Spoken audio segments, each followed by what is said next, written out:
Hello, this is Tony Hiller from RealClimateScience.com.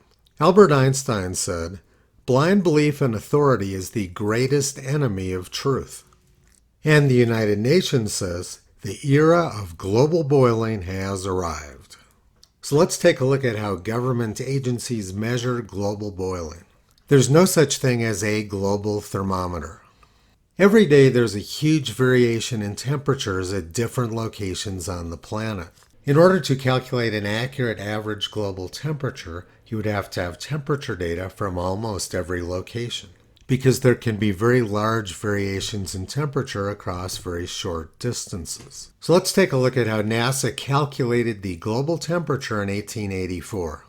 They've generated this very detailed map from 1884 showing most of the Earth is blue, meaning it was below average temperatures, except there was a hot spot here in West Africa, which we're going to take a closer look at.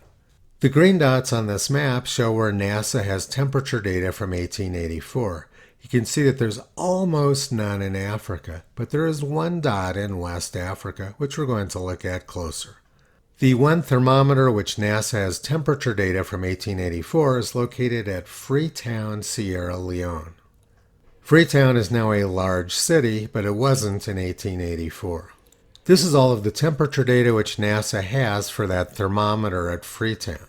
The data goes back to about 1850, but there's long periods of time when there's no data available in the NASA database. However, they do show some high temperatures in 1884, which are the hot spot on NASA's map. Let's take a closer look at their data from 1884. NASA has temperatures from that location from January through July 1884. There's no data from August through December, however, and in fact the gap in data lasted for quite a few years. So using 6 months of data from a single thermometer in 1884, NASA has determined that this was a hot spot and the areas around it were cold.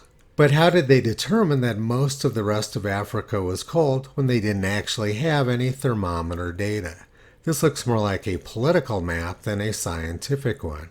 It can't possibly be accurate. And the problem isn't just Africa. NASA also has barely any data from 1884 for South America. They have very little data from Asia and most of Australia. They have very little data from the Arctic, from most of Canada, from most of Russia, and from most of Greenland. They have no data from Antarctica. NASA created this very detailed temperature map from 1884 based largely on imaginary data.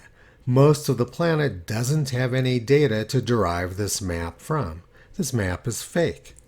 This is not new information. In 1978, the New York Times ran this article. International team of specialists finds no end in sight to 30-year cooling trend in Northern Hemisphere.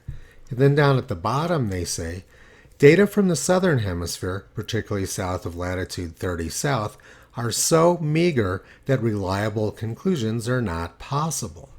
We see the same problem in other data sets as well. This is the map for July 1884 from the Climatic Research Unit in England. You can see that it also suffers from huge areas of missing data. Among their available data, most of it is green, which indicates temperatures close to normal or a little bit above. There's a few places with cold temperatures, but they don't show the hot spot in West Africa because they don't have any data. We've seen some disturbing scientific practices already from NASA, but this slide shows something even more disturbing. 5 different groups have calculated temperatures from 1884 in a very narrow range, despite the fact that there's no data over the vast majority of the planet. The paucity of data indicates an error bar of plus or minus 1 or 2 degrees, yet they've all calculated a very narrow range of temperatures. The only way this could have occurred is if these 5 different groups were colluding. This couldn't have happened independently, and particularly year after year with such a shortage of data. If these groups were actually acting independently as they want us to believe, we would see a huge spread in the data, particularly back in the early years. It is very clear that these 5 groups are working together to generate global warming propaganda. Sometimes I'm confronted with this argument: how dare you question NASA? They're the people who took us to the moon. But this is a completely different group of people at NASA generating their climate misinformation. In fact, the people who did go to the moon are very angry about what NASA's doing with climate. A few years ago, a lot of the top people from the Apollo moon program wrote a letter to the NASA administrator. This group included Harrison Schmitt, the only scientist to have walked on the moon. The letter read, "We believe the claims by NASA and JIS, NASA Goddard Institute for Space Studies, that man-made carbon dioxide is having a catastrophic impact on global climate change are not substantiated. The people with the right stuff who made NASA's reputation great are angry about the climate people who are doing the exact opposite." Let's go back to Albert Einstein's quote, "Blind belief in authority is the greatest enemy of truth." The United Nations is not telling the truth.